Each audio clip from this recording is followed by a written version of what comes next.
বন্ধুরা, তিব্বতের মাউন্ট কৈলাসের পাদদেশ থেকে শুভেচ্ছা জানাচ্ছি আমি সালাউদ্দিন সুমন। দেখুন আমার পেছনে দণ্ডায়মান দুনিয়ার বিস্ময়কর একটি পর্বত মাউন্ট কৈলাস, যেটাকে হিন্দু ধর্মাবলম্বীরা শিবের বাড়ি বলে থাকেন। শুধু হিন্দু ধর্মাবলম্বীরা নয়, এখানে আসেন কিন্তু বৌদ্ধ ধর্মাবলম্বীরা, বন এবং জৈন ধর্ম মানুষেরা। এই চার ধর্মের মানুষের কাছেই এই যে কৈলাস পর্বত দেখছেন, এটি খুবই গুরুত্বপূর্ণ ধর্মীয়ভাবে। এছাড়াও এই চার ধর্মের বাইরে যে মানুষ রয়েছেন, ধরুন আমি মুসলিম, আমার এখানে দুইবার আসা হলো। এছাড়া খ্রিস্টান সহ আরও যে মানুষেরা রয়েছেন, তারাও কিন্তু অহরহ এই বিস্ময়কর যে পর্বত এটি দেখতে আসেন। এর বিস্ময়ের কোনো সীমারেখা নেই। বলে রাখি, একটি গ্রুপ নিয়ে আমি ভ্রমণ করে গেলাম, বাংলাদেশ থেকে নিয়ে এসে 30 জনকে নিয়ে এসে এই পর্বত আমরা দেখলাম একসাথে। আবারও 31শে জুলাই একটি গ্রুপ বাংলাদেশ থেকে আসতে যাচ্ছে এই মাউন্ট কৈলাস দর্শন করতে। আপনারাও ইচ্ছে করলে কিন্তু এই গ্রুপে যোগ দিতে পারেন, সময় খুবই কম।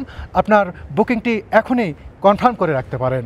আর জেনে রাখুন যে এই ভ্রমণে শুধু মাউন্ট কৈলাস, মানস সরোবর এগুলোই নয়, এর পাশাপাশি তিব্বতের আরও যত ঐতিহ্যবাহী স্থাপনা বা দর্শনীয় স্থান রয়েছে সেগুলোও কিন্তু দেখানো হবে এই একই ট্যুরের মাধ্যমে।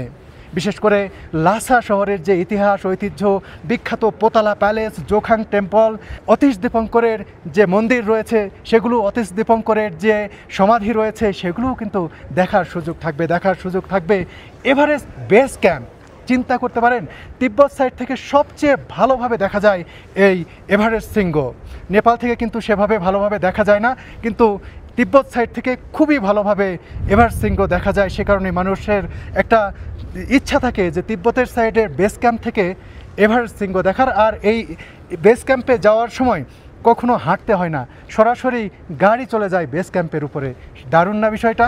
বন্ধুরা, আপনারা যদি এই ভ্রমণে ইচ্ছুক হয়ে থাকেন, 31 জুলাইয়ের মূলত যে ট্রিপ হবে কৈলাস পর্বত দেখা, মানস সরোবর দেখা, এসব দেখার যদি আপনার ইচ্ছা থাকে তাহলে খুব দ্রুত কিন্তু বুকিং করে ফেলতে পারেন। আর এই প্যাকেজের ব্যাপারে খরচ সব কিছু কিন্তু কমেন্ট বক্সে আমি দিয়ে রাখছি, বিস্তারিত আপনারা দেখে নিয়ে দ্রুত সিদ্ধান্ত নিতে পারেন। ভালো থাকুন, সুস্থ থাকুন সবাই।